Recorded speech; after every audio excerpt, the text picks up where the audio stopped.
तो आज का दिवस है वो धम्मचक्र प्रवर्तन दिवस के नाम से जाना जाता है। अलग अलग संप्रदाय इसको अलग अलग तरीके से मनाता है, उनके पीछे क्या महात्म्य रहा है वो तो वही लोग जानते हैं। लेकिन यदि हम बाबा साहब के अनुयायी हैं और अपने आप को बौद्ध कहते हैं तो हमारे लिए आज के दिन से कोई महत्वपूर्ण दिवस दूसरा हो नहीं सकता, चाहे वो बाबा साहब की जयंती हो या बुद्ध पूर्णिमा हो, उससे भी बढ़कर के आज का दिन है। क्यों आज का दिन है, मैं अपनी धम्म देशना के अंदर ये बात रखूंगा। आज ही के दिन ऐसा क्या हुआ इतिहास के अंदर कि हम आषाढ़ पूर्णिमा को धम्मचक्र प्रवर्तन दिवस के रूप में मनाने लगे। जब हम इस दिवस की महत्ता को समझें तो हमें उस दौर में जाना पड़ेगा, उस समय में जाना पड़ेगा जब भगवान बुद्ध का जन्म हुआ और सिद्धार्थ रूप में जन्म लेकर के उन्होंने अपना गृह त्याग किया, जिसे हम महाविनिष्कर्मण कहते हैं। और गृह त्याग करने के बाद एक ऐसे व्यक्ति का गृह त्याग जो विलासितापूर्ण जीवन में पला बड़ा हो, एक गणराज्य के राजा का बेटा, उनका जीवन बहुत ही विलासितापूर्ण जीवन जीने के बाद जब उन्होंने सोचा कि मुझे इस संसार को दुखों से मुक्ति दिलानी है, दुखों से मुक्त करना है, मेरे चारों ओर के प्राणी हैं वो त्रस्त है, दुखी है, परेशान है, चिंतित है, इनको मुझे मुक्ति दिलानी है, इस मुक्ति का मार्ग मुझे ढूंढना है कि ये मुक्ति कैसे मिले। तो वो गृह त्याग करके घर से निकल पड़े और लंबे अंतराल के बाद जब उन्हें बुद्धत्व की प्राप्ति हुई वैशाख पूर्णिमा के दिन, और उनको जब बुद्धत्व प्राप्त हो गया तो उनके मन में कई सारी शंकाएं थी कि मैं अब क्या करूं, मेरी बात कौन सुनेगा जब पूरा संसार और जिस देश की जनता है वो पाखंड, आडंबर, आत्मा, परमात्मा, इस तरीके की काल्पनिक चीजों के अंदर डूबी हुई है, काल्पनिक मान्यताओं के अंदर डूबी हुई है जिसका कोई अस्तित्व नहीं है, और इनका यदि अस्तित्व भी मान भी लिया जाए तब भी ये दुख मुक्ति का मार्ग नहीं है, इससे दुख मुक्ति नहीं हो सकती। ऐसे में मैं यदि उनके पास में जो मेरी मान्यता है या मैंने जो ज्ञान खोजा है, क्या वो लोग स्वीकार करेंगे? इस तरीके का मंथन उनके दिमाग में चल रहा। एक समय उन्होंने सोचा कि नहीं, मैंने अब ज्ञानत्व प्राप्त कर लिया तो मैं अब अपने तक ही सीमित हो जाऊं, मैंने इस रास्ते को जान लिया है, मैं किसी को नहीं बताऊं। तो संप्रति ब्रह्मा नाम का व्यक्ति ये सोचता है कि यदि तथागत गौतम बुद्ध जो पहले सिद्धार्थ थे अब गौतम बुद्ध बन चुके हैं, उन्होंने यदि अपने ज्ञान को दुनिया के समक्ष नहीं रखा, दुनिया को वो रास्ता नहीं बताया तो बड़ा अनर्थ हो जाएगा। और ये जो भोली भाली पब्लिक है जो इस में डूबी हुई है आडंबर और पाखंड के अंदर, अंधविश्वास के अंदर, इनको मुक्ति कौन दिलाएगा? तो वो आते हैं और गौतम बुद्ध से निवेदन करते हैं कि आप अपने चारों ओर देखिए तो सही, जो जनता है वो कितनी परेशान है, दुखों से परेशान हो रही है, पीड़ित है, उनको सांत्वना देने वाला कोई व्यक्ति नहीं है। अब आपको ये सांत्वना देनी है, आप अपनी प्रज्ञा, करुणा, मैत्री से इन सब लोगों का कल्याण कर दीजिए और आप जाइए लोगों को धम्म का रास्ता बताइए। तो संप्रति ब्रह्मा उनको धम्म का ज्ञान देने के लिए मना लेता है और वो बड़ी खुशी से घोषणा करता है कि अब गौतम बुद्ध इस दुनिया के अंदर आ गए हैं, जो पीड़ित है, जो शोषित है, जो परेशान है, जो दुखी है, वो सारे खुश हो जाओ, आपको मुक्ति का मार्ग मिलेगा। इस तरीके की घोषणाएं करते करते वो रास्ते से जा रहे हैं। अब इधर तथागत गौतम बुद्ध ने सोचा कि मैं अपनी वाणी सबसे पहले किसको बताऊं। तो उनके दिमाग में जो उनके पहले गुरु अलार कलाम थे उनका जिक्र आया कि मैं उनके पास में जाता हूं और उनको सुनाता हूं। लेकिन तब अलार कलाम की मृत्यु हो चुकी थी। गोसाल का जिक्र आया तब उनकी भी मृत्यु हो चुकी थी। तो उनके दिमाग में एक ख्याल आया कि जो पंचवकीय उनके साथ जो तपस्या में शामिल थे, उनकी दिनचर्या में शामिल थे, मैं उनके पास जाता हूं और मैं अपने ज्ञान को उनके समक्ष रखता हूं। तो वो बौद्ध गया से चल करके सारनाथ तक जाते हैं, जहां वो 5 ब्राह्मण वहां रह करके वो उनको छोड़ करके चले गए थे। जब उन्होंने कठोर तप का मार्ग त्याग किया था और भोजन ग्रहण कर लिया तो उन्होंने कहा कि ये तो झूठे हैं, अब भोजन खा रहे कल पता नहीं क्या करेंगे, तो उनको छोड़ करके चले गए थे। तो जैसे ही उनके पास पहुंचे और आज ही के दिन आषाढ़ पूर्णिमा के दिन धम्म को उनके समक्ष प्रस्तुत किया। पहला उपदेश उन्होंने उन 5 ब्राह्मणों को दिया जो उनको छोड़ करके चले गए। इस महीने में आज का दिन कितना महत्वपूर्ण हो जाता है कि जब पूरी दुनिया के अंदर मनुष्य त्रस्त है, दुखी है, पीड़ित है, भेदभाव, छुआछूत, एक वर्ग विशेष के पास में अधिकार, बाकी समाज के पास में कोई अधिकार नहीं, वो अधिकार भी नहीं जो उनके पास में मिनिमम आवश्यकता के रूप में होनी चाहिए। ऐसी स्थिति में तथागत बुद्ध ने इस संसार के एक चक्र को गतिमान किया कि ये पूरा चक्र जो आपने बना रखा है, व्यवस्था बना रखी है, ये व्यवस्था ठीक नहीं है। आपको अपनी व्यवस्था बदलनी पड़ेगी और एक नया रास्ता दिया, धम्म का रास्ता, जो धम्म चक्र प्रवर्तन दिवस के रूप में माना जाता है। आज के दिन पूरे संसार के अंदर बुद्ध की वाणी, बुद्ध के ज्ञान की शुरुआत हुई। इस मामले में आज का दिन है वो धम्म की स्थापना का दिवस है, जिसने हजारों लाखों लोगों का कल्याण कर दिया, उनको दुखों से मुक्ति दिला दी। अब उस समय जो जनता थी वो त्रस्त कैसे थी? यज्ञ का बहुत बड़ा बोलबाला था और जो व्यक्ति जितना बड़ा यज्ञ करता है उतने ही उनको पापों से मुक्ति मिल जाती है।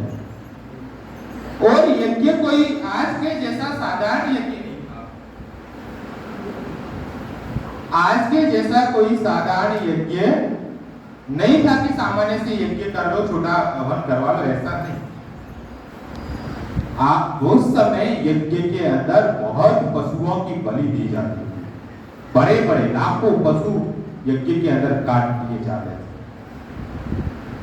और जो ब्राह्मणी व्यवस्था थी, जो पुरोहित पंडित थे, उन्होंने जनता पर यह काम थोपना शुरू कर दिया कि आपको मुक्ति उसी से मिलेगी, आपका कल्याण उसी से होगा जब आप बड़े बड़े यज्ञ करें।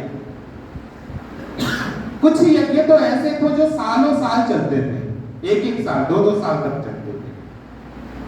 उसके अंदर कई टन अनाज फूंक दिया जाता था, चाहे घर में बच्चों को खाने के लिए दाने हो या नहीं हो, लेकिन आपको कुछ यज्ञ तो अनिवार्य रूप से करने होंगे। ऐसे त्रस्त थे, उनको कोई सांत्वना देने वाला व्यक्ति नहीं था। लोग अपने घरों में पशु को पाल पोस करके बड़ा करते थे, यज्ञ में बलि दे दिया जाता था और ये आशा की जाती थी कि हमें यज्ञ से बलि देने के बाद हमारा कल्याण हो जाएगा। इस तरीके के बोलबाले में भगवान बुद्ध का आगे बढ़ना और इस संसार को उस दुख से मुक्ति दिलाना, उन्होंने इसका कड़ा विरोध किया कि यज्ञ के अंदर पशु बलि को बंद किया जाना चाहिए और प्रत्येक प्राणी के प्रति हमें करुणा और मैत्री रखनी होगी।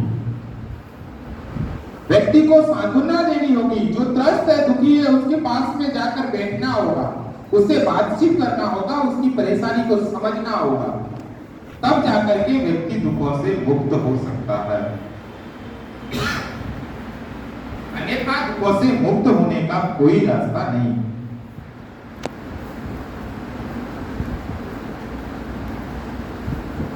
तो जब दुखों से मुक्ति का उन्होंने मार्ग ढूंढा तो उन्होंने शील सदाचार की बात की, क्योंकि पूरे समाज के अंदर शील और सदाचार नाम की कोई व्यवस्था नहीं थी। व्यक्ति उस समय और भी संप्रदाय थे, कुछ संप्रदाय ऐसे भी थे जो ये कहते थे कि खाओ पियो मौज करो, कोई पाप पुण्य नहीं होता, कोई उसका फल नहीं होता, ऐसे भी थे। तो इससे तथागत को लगा कि यदि ऐसी व्यवस्था बन गई तो पूरे समाज के अंदर अराजकता फैल जाएगी, और अराजकता फैलने की वजह से समाज का नैतिक पतन हो जाएगा, मनुष्य पतन की ओर बढ़ जाएगा, और ये जो सारी व्यवस्था है, प्रेम मैत्री करुणा है, ये पूरी तरीके से दुनिया से खत्म हो जाएगी। लड़ाई झगड़े बढ़ेंगे, युद्ध चट्टे बढ़ेंगे, और लोग मारे जाएंगे, काटे जाएंगे, परेशान होंगे, लूट हो जाएगी, लोगों के साथ धोखा होगा, अन्याय होगा। ऐसे में उन्होंने समता, स्वतंत्रता और बंधुता की बात कही। अब समता क्या? उस समय में एक वर्ग विशेष के पास में सारे अधिकार थे, वो चाहे जैसा कृत्य कर सकता था। बाकी वर्ग के पास में कोई अधिकार नहीं था, चाहे वो कितना विद्वान क्यों ना हो। इस केवल यज्ञ करवाना, उसमें दान पेट पूजा लेना पुरोहित वर्ग का काम था। बाकी वर्ग है उनका काम केवल यज्ञ कराना और उनको दान देने तक ही सीमित था। चाहे कहीं से उधार ला करके देना पड़े, कहीं से लूट करके देना पड़े, लेकिन उनको दान देना ही होता था। मांग करते थे हमें इतने इतने दान चाहिए। अब जो अभिजातीय वर्ग था, जिसके जो साधन संपन्न वर्ग था, वो तो दान दे सकता था, राजा महाराजा बड़े यज्ञ करवा सकते थे। अब कौन व्यक्ति नहीं चाहेगा कि मैं दुखों से मुक्त नहीं हूं, मुझे अगले जन्म में पुण्य नहीं मिले, ऐसा कौन चाहेगा? तब सारे उसी रास्ते पर लग गए, चाहे कैसे भी करके यज्ञ करवाने हैं। तब उन्होंने बात कही कि इससे नहीं, आचरण से व्यक्ति महान होता है। कोई जन्म से ब्राह्मण या वैश्य नहीं हो सकता, कोई जन्म से शूद्र नहीं हो सकता, अपने कर्मों से वैश्य और शूद्र होते हैं। तो चाहे वो ब्राह्मण ही क्यों ना हो। उन्होंने धम्मपद के अंदर ऐसी कहा है कि ब्राह्मण वर्ग को आप पढ़ेंगे तो ब्राह्मण की परिभाषा क्या, वो धम्मपद के अंदर है। तो उन्होंने सबके लिए समता की बात की, सब मनुष्य है वो बराबर है, किसी कोई उच्च वर्ग नहीं, कोई निम्न वर्ग नहीं, ये समता की बात। और सारे व्यक्ति किसी भी बंधन में नहीं रहे, केवल उनके लिए नैतिक बंधन हो, दूसरा कोई बंधन नहीं हो। कि आप अभिजात्य वर्ग है, पुरोहित वर्ग है, तो आप ये काम कर सकते हैं, इसके दायरे में यदि कोई आता है तो उसको दंड का भागी होगा, उसको दंड देना पड़ेगा और उसको दंड भोगना पड़ेगा। तो ऐसे दायरे में ही नहीं आ सकता, तो दंड से लोग डरते थे, तो उस पंडित वाले दायरे में शामिल नहीं होते। तो उन्होंने सबके लिए स्वतंत्र कर दिया कि भाई धर्म को सीखना, उसके अनुसार आचरण करना और उसके अनुसार अपने अंतःकरण की शुद्धि करना, अपने चित्त को शुद्ध करना, अपने मन को निर्मल करना प्रत्येक व्यक्ति का अधिकार है। इस मामले में प्रत्येक व्यक्ति स्वतंत्र है, ऐसी बात उन्होंने उस समय कही। तीसरा, बंधुता का भाव, कि प्रत्येक मनुष्य आपस में भाईचारा रखे, बंधुत्व रखे और आपस में मिलजुल करके रहे, एक दूसरे के सुख दुख में सहयोगी बने। अभिजातीय वर्ग अलग नहीं, निम्न वर्ग अलग नहीं, आपस में मैत्री और करुणा की बात, ऐसी बात समता, स्वतंत्रता और बंधुता की बात कही हुई।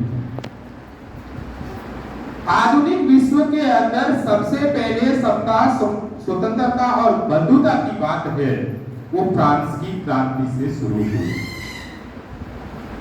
जब फ्रांस के राजा के खिलाफ में आम लोगों ने समान अधिकारों के लिए मांग करी। उस समय उस क्रांति का जो नारा था वो यही था, समता, स्वतंत्रता और बंधुता। और इसी के आधार पर पूरे संसार के अंदर लोकतंत्र कायम हुआ। उसके बाद में आपने देखा होगा अमेरिका का स्वतंत्रता संग्राम हो, चाहे भारत का स्वतंत्रता संग्राम हो। अब आप ये बात सोच सकते हैं कि आधुनिक विश्व की जो हम संकल्पना लेकर के अभी बैठे हुए हैं, जिस तरीके का हम विश्व चाह रहे हैं, जिस तरीके का संसार और जिस तरीके की हम राजनीतिक व्यवस्थाएं चाह रहे हैं, वो तथागत बुद्ध आज से हजारों साल पहले देकर के गए। बस कमी इस बात की है कि हम उस बात को आज भी नहीं समझ पा रहे हैं।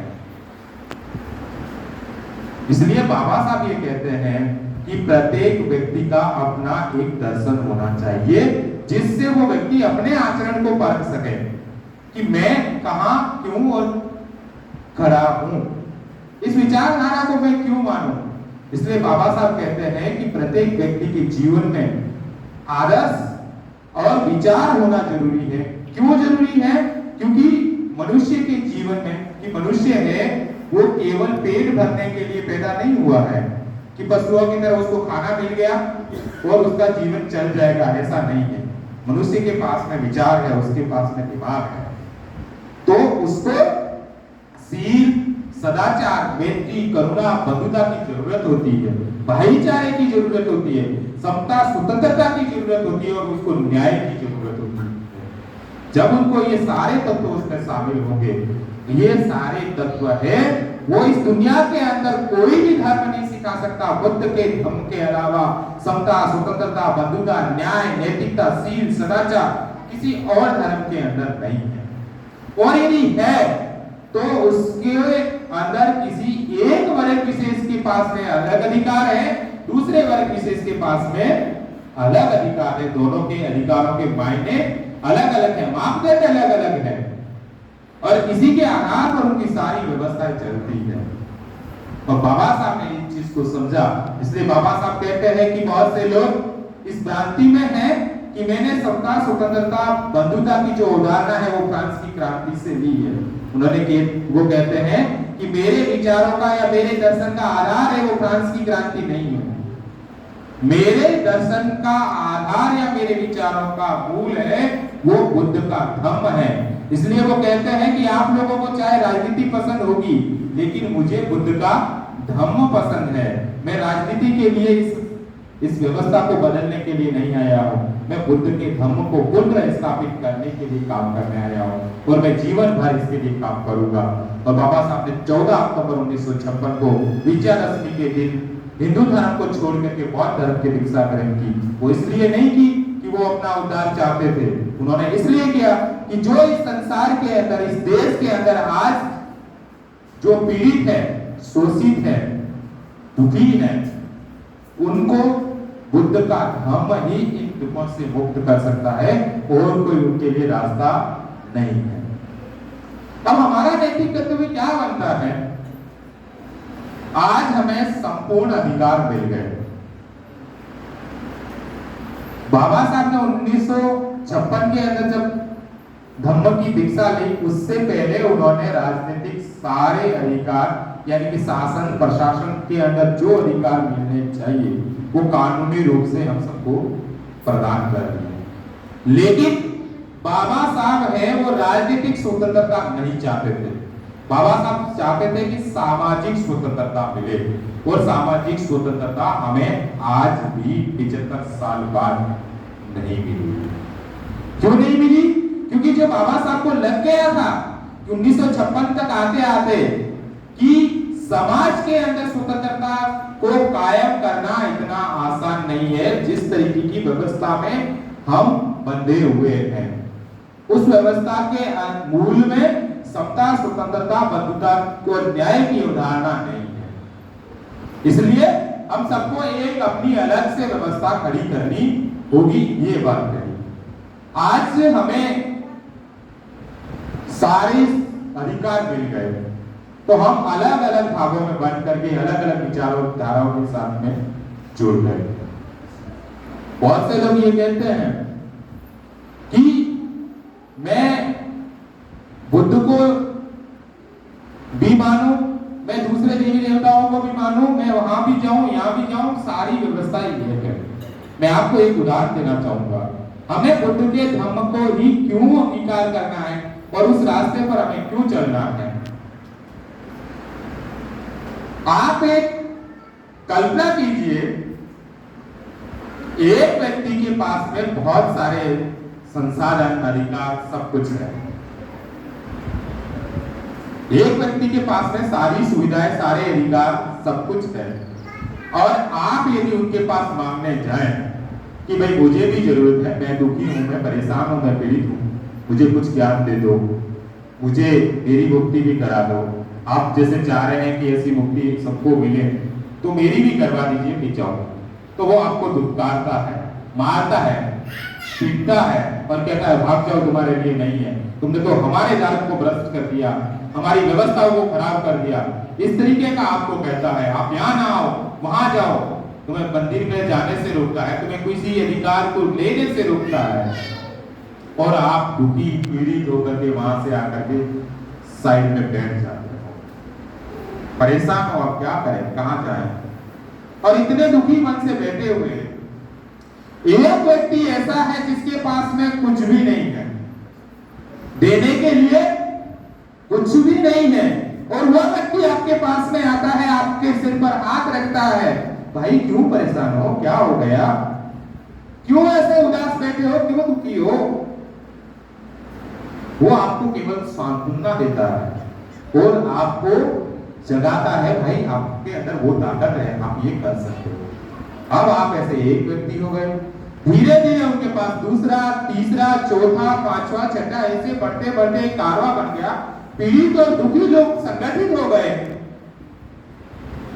परेशान जो लोग थे उनको सांत्वना दी और उनको एक जगह बिठा करके वो ताकत दे दी कि आप, अब सामने वाले व्यक्ति ने, जिसने आपको मार कर भगाया है, जिसने आपके साथ शोषण किया है, जिसने आपके साथ में अत्याचार किया है, जिसने आपके साथ में पीड़ित बनाया है, उस व्यक्ति से आप मजबूती के साथ छीन लीजिए। आप 5-10 लोग जाते हैं, उससे वो चीज छीन के ले आता है, 2-4 को मारता है, बाकी वाले को छीन के भाग जाते हैं या अलग हो जाते हैं, छीन लेते हैं। अब पूरी व्यवस्था ऐसी बन गई कि भाई आपको देना तो पड़ेगा, अन्यथा आपके पास में ये संसाधन लंबे समय तक नहीं रहेंगे, क्योंकि आपके पास में सत्ता की ताकत अब नहीं रही, क्योंकि सत्ता की ताकत तो उस व्यक्ति के पास में भी पहुंच गई जो पीड़ित, शोषित था, जिसको आपने अत्याचार किए, उसके हाथ में भी पहुंच गई, वो संगठित हो गया। तो उस व्यक्ति जो साधन संपन्न था, अधिकार संपन्न था, उसको लगा कि अब ये मेरे बस की बात नहीं है, तो वो कहता है इनको भी ले जाओ, इनको भी ले जाओ, इनको भी ले जाओ। तो वो ताकत जो आपको अधिकार संपन्न बनाया, आपको छीनना सिखाया है, वो मजबूती प्रदान की है। जिस दिन आप दुखी पीड़ित थे, वो मजबूती आपको दी है। अब वो व्यक्ति आपको, दूसरा व्यक्ति वो अब आपको ये कह रहा है कि अब आप ले जाओ, ले जाओ, और हम उस तरफ लपक रहे हैं, हम उसी तरफ जा रहे हैं।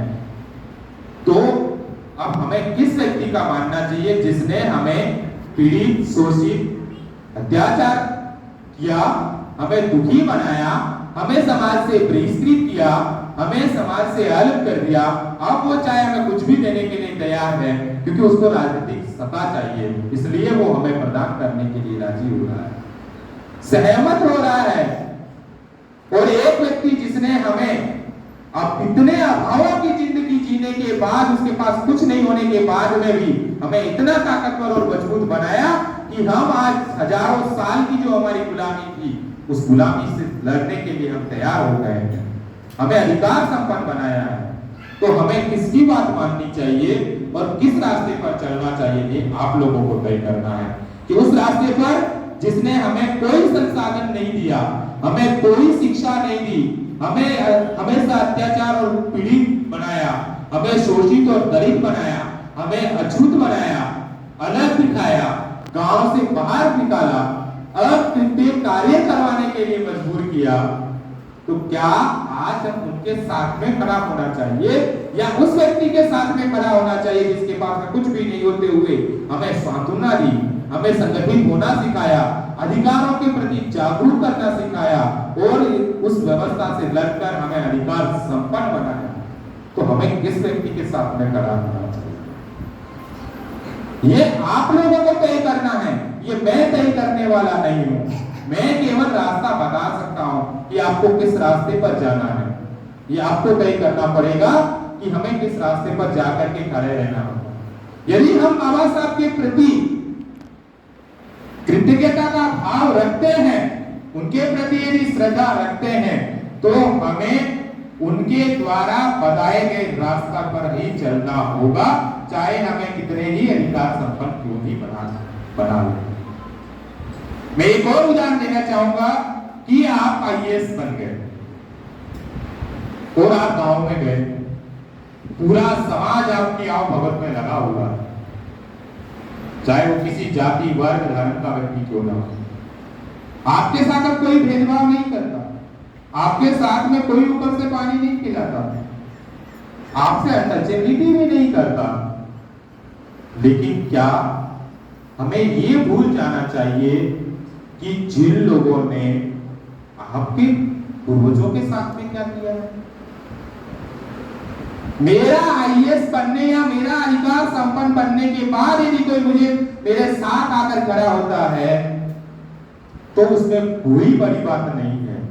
लेकिन जिस समय मेरा परिवार दुखी, पीड़ित, शोषित था, वंचित था, परेशान था, उस समय में तो मेरे समाज और मेरे अपने लोगों ने मेरे परिवार का साथ दिया। उन लोगों ने मुझे यहाँ आईएएस बनाने तक की व्यवस्था में मेरा सहयोग किया। तो मेरा हमेशा ये दायरा होना चाहिए कि मैं उन लोगों के साथ में खड़ा रहूं जो मेरे शोषित पीड़ित में हैं। और बाबा साहब ने पढ़ने लिखने के बाद में, ज्ञानी बनने के बाद में समाज का नेतृत्व करने की बात की।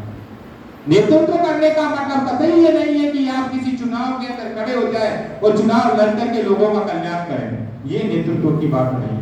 नेतृत्व का मतलब है जो आज भी शोषित है, पीड़ित है, वंचित है, दलित है, जिसके साथ में अत्याचार हो रहा है, उसके साथ में खड़े हुए उनको सांत्वना दे, उनको अपने अधिकारों के प्रति जागरूक करें। ये हम सबका कर्तव्य बनता है। मेरा आप सबसे यही निवेदन रहेगा कि बुद्ध का धम्म क्यों जरूरी है, इस बात से आप अच्छी तरीके से समझ चुके होंगे। यही हमें अपने दुखों से मुक्ति दिला सकता है, यही हमें अपनी व्यवस्था खड़ी करने में मदद कर सकता है और दुनिया के प्रत्येक प्राणी के प्रति करुणा और मैत्री का भाव सिखाता है। अब बहुत सारे लोगों के दिमाग में ये प्रश्न आ रहा होगा कि जब हम ये बात करते हैं, बार बार उनको उनके ऊपर प्रश्नवाचक चिन्ह खड़ा करते हैं जिन्होंने हमारे साथ अत्याचार किया, तो उनके प्रति मैत्री कैसे हो गई? मैत्री इस मायने में कि हम उनसे कोई बदला लेने की बात नहीं कर रहे हैं। उन्होंने भले ही हमारे साथ अत्याचार किया हो, हमारे साथ में चाहे जो अमानवीय व्यवहार किया हो, हम उन सबको भूल करके हम अपनी नई व्यवस्था खड़ी करना चाह रहे हैं जो पूरी तरीके से समता, स्वतंत्रता, बंधुता और न्याय पर आधारित होगी, जिसमें सबके समान अधिकार होंगे, जिसके लिए सबके लिए समान व्यवस्था होगी। कोई ऊंचा कोई नीचा इस बात में नहीं होगा कि वो फलानी जाति से है, वो फलाने धर्म से है, वो फलाने क्षेत्र से है। अलग अलग क्षेत्र, अलग अलग जाति, अलग अलग धर्म से आए हुए लोग हैं, ऐसा कोई उसके अंदर व्यवस्था नहीं होगी। सबको समान अधिकार, सबको समान स्वतंत्रता और सबके साथ में बंधुता। आपने संविधान की प्रस्तावना पढ़ी हो तो उसमें जितने सारे हमारे अधिकार बताए गए हैं, लास्ट में देश की एकता और अखंडता की बात कही है। लेकिन देश की एकता और अखंडता से भी ऊपर एक बात और कही गई है, नहीं तो जाकर के आप संविधान की प्रस्तावना पुनः पढ़ लीजिएगा। इन सब के ऊपर एक और बात कही गई है, वो है व्यक्ति की गरिमा। समता, स्वतंत्रता, बंधुता, न्याय, देश की एकता, अखंडता, भाईचारा, ये सारे के सारे एक तरफ है और व्यक्ति की गरिमा एक तरफ है। तो हमें व्यक्ति की गरिमा के साथ में कोई समझौते किए बिना समता, स्वतंत्रता, बंधुता और न्याय की रक्षा करनी, तभी सही मायने में हमारा देश संगठित हो सकता है, अखंड हो सकता है। हम चाहे कि फलाने वर्ग के पास में ये अधिकार होंगे, इस वर्ग के पास में ये अधिकार होंगे, इस वर्ग के पास में ये अधिकार होंगे, अलग अलग वर्ग के पास में अलग अलग अधिकार होंगे। ये व्यक्ति चाहे जो कर सकता है, ये व्यक्ति अपनी दैनिक आवश्यकताओं की पूर्ति के लिए भी नहीं कर सकता। यदि ऐसी व्यवस्था बनाने में हम लगे हुए हैं तो कतई ही इस देश की एकता और अखंडता को कायम नहीं रखा जा सकता, अक्षुण्ण नहीं रखा जा सकता। वो कभी कभी बिगड़ सकती है। यदि हम सच्चे अर्थों में देश से प्रेम करते हैं, सच्चे अर्थों में देशभक्त हैं, देश के प्रति इतनी श्रद्धा है, तो हमें प्रत्येक नागरिक को समता, स्वतंत्रता, बंधुता और न्याय का अधिकार हमें प्रदान करना पड़ेगा। कोई भी बात किसी भी नागरिक के ऊपर थोपी नहीं जाए, इस बात को हमें समझना पड़ेगा। यदि हम एक भी व्यक्ति उससे इनकार करता है और हम उसके ऊपर कोई व्यवस्था थोपना चाह रहे हैं तो कतई ही हम देशभक्त नहीं हो सकते, देश के प्रति हमारी श्रद्धा नहीं हो सकती। हमें ऐसी व्यवस्था कायम करनी है जिसमें देश के प्रति श्रद्धा बढ़े, देश के सही मायने में आगे बढ़े। हमें ऐसी व्यवस्था का समर्थन करना चाहिए। हमें गैर बराबरी चाहे किसी भी प्रकार की हो, उनसे मुक्ति चाहिए, तो हमें अपनी अलग से व्यवस्था खड़ी करनी पड़ेगी।